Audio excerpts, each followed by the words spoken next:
Good morning. As you can see, it's still dark outside because it's not even 5:30 in the morning, and that is because I've got a very early 3-hour working session with a client, and they are based in Asia, so this is the best time that works for us because it's 6 a.m. Eastern and 7 p.m.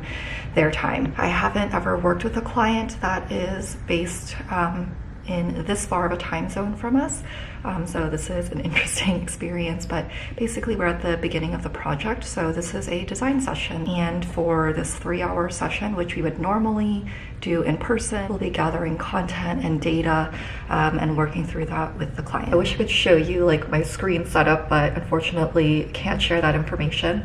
But on one side on my laptop, I've got my agenda, I've got like my chat, my Microsoft Teams chat, so that my coworkers and I, my teammates, can chat with each other during the session, and any other windows that might pop up I've got on my laptop. And then on my monitor I have the PowerPoint deck, which is just a couple of slides for the intro, and then I've got the interactive whiteboard that we'll be using on the screen as well. So I'm going to be the one that's driving and sharing my screen. So for me, it's just easier to have things on separate screens so that if things pop up, I don't have windows that are covering what we're working on. I don't usually drink too much caffeine, but I'm almost done, there you go, with my green tea, because I just figured I needed a little bit of a caffeine boost for a 6 a.m. meeting. Oh, it is 8 o'clock right now. As you can see, the sun has come up, and just had to check that I was muted. We're 2 hours into the meeting, going super well. It's with about, let me see how many people, 1, 2, 3, 4, 5 people on the client side, 4 people on our side. The thing about facilitating these types of working sessions is that you just don't really know what you're gonna get, because you can plan and be prepared, and you definitely want to be as prepared and over prepared as possible, but you know that in the moment you're gonna have to flex. You know that some sections of the working session are gonna take longer than others because people have more questions that you just need to get through in order to move on. This client group is very engaged, and they're in the whiteboard, the virtual whiteboard, and they're typing and adding things in, so it's been really fun so far. Sometimes you get groups where it feels like you're pulling teeth for people to participate, but this one has been very active and engaging, so that's great. So we're just on a quick 10-minute break right now, and then we're gonna come back, finish out the rest of the hour of the meeting. So I will check back in with you then. And we'll also send as a follow-up some of those data needs. So we talked about like the research and that kind of thing, as well as that homework with the design principles, just to get a couple more thoughts there. So we'll send that to you, at least by tomorrow. Anything else, team, or any other questions? You too. Thank you. We did it. When I checked in with you kind of halfway through the meeting, it was going really well. Ended on a positive note, and I was just catching up on emails from last night and some that came in this morning. Now I have a few more calls coming up, and they are interviews. So this is for a different project, and we're at the beginning stages for this project as well. And we're basically doing some strategy alignment for our client. They're coming up with a new service model, so what that customer service looks like for their different stakeholders and all of that. So we're helping them develop that. So to gather content around it, we're conducting some interviews with leaders both at the corporate level and then also in the field meaning like customer facing managers and things like that. So the way that works is we work with the client to come up with the list of people that we want to interview and get insights and feedback from. And then we develop a list of interview questions that we use for all of the interviews.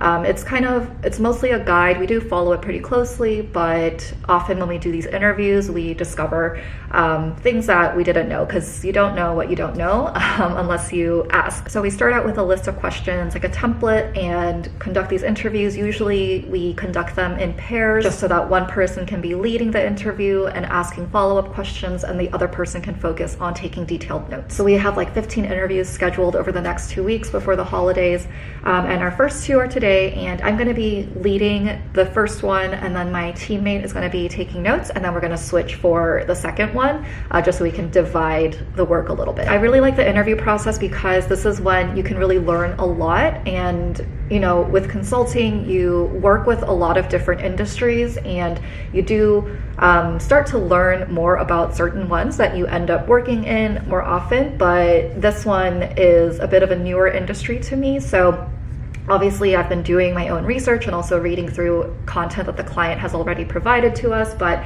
it is always super helpful to have these interviews and have these direct one-on-one conversations with people who are like in the industry and in the organization. So interviews, they are time consuming because you usually have to schedule a lot within a short amount of time. And so they end up taking up big chunks of your day, but they are always super insightful and helpful when it comes to doing the project work. I still have a few minutes before the call, so let's refill my tea. And this is just like a handy tea steeping device, I guess, and it just fits into a cup. I've got my green tea leaves there, and I'm just re-boiling the water. I'm hearing, you know, that relationship piece is still really important. Any other kind of must-have elements that you think of when you think of the future state model? So what are some of the other big changes that need to be made in order for the future service model to be successful?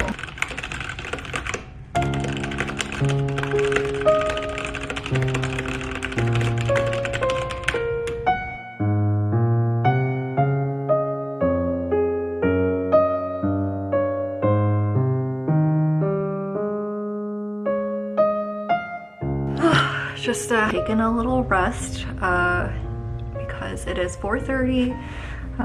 My day started a little before 6 a.m. I wrapped up the day with some updates to a document that I had to make, and then a meeting with a client, just a weekly project management meeting, and then was working on scheduling some meetings in January, so some more working sessions for a different client, and getting those on the calendar. So kind of an admin-y last couple of hours today. And all I had today was that green tea and the peanut butter sandwich, so I need to make dinner. I'm planning to go to the grocery store, pick up some stuff to make some chili. So I'll do that as soon as I can get myself to get out of bed. Went grocery shopping, got a few things, and I'm also just using up a bunch of things that I already had in the fridge. A little bit of a fridge clean out. So we've got some garlic and onion here, some celery and carrots, some leftover canned corn,